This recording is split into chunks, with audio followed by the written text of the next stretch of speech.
This summer, thousands of beachgoers have filled the 7 miles of Saco Bay's sandy shore. But in some spots, there is now an increased risk.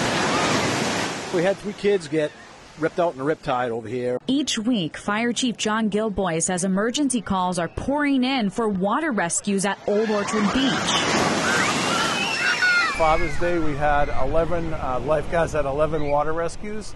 At one point, they had 5 people in the water in distress at one time. Have you ever seen the beach this dangerous before? I haven't. If you look at the Pier Tower, we are running a yellow flag.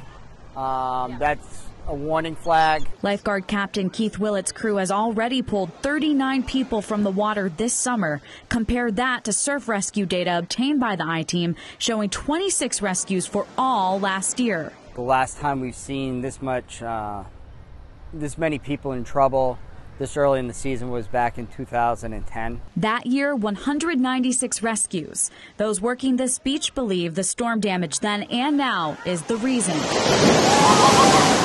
Everything got pushed and then washed away. Our dunes lost anywhere from about 10 to probably about 30 to maybe even 35 feet. Maine Geological Survey's head marine geologist Peter Slavinsky says each winter dunes lose sand from storms and gradually rebuild during the summer.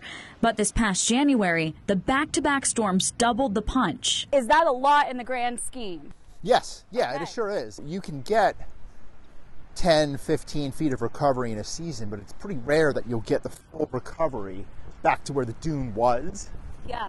Prior to the storms. In the meantime, this system is all one. That sand doesn't just disappear. There's sandbars out in the water that weren't there before. The gaps, tidal experts say, between these sandbars force the crashing waves back out through a powerful channel, forming what we know as rip currents. It's literally changed the geography of the region. Dr. Charles Tilburg, director of University of New England's Marine and Environmental Programs, says that's exactly what's happening at Old Orchard Beach.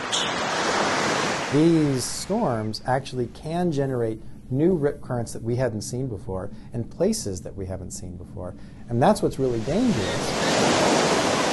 Experts believe sea level rise in the Gulf of Maine is making matters worse. Water level's risen about 6 to 8 inches in Maine over about the last 50 years or so. And that allows storm events that would occur to impact much higher up on the beach. So that's a big concern right there. If the dunes erode, then the beach is going to erode. And then those first houses that are on the beach are going to become unstable. Is there a way to fix the damage from January and then prevent it in the future? Unfortunately, the answer is no. We can't really fix this. What we can do is we can prepare for this. I mean, and the way that you prepare for this is you put, you get sand back.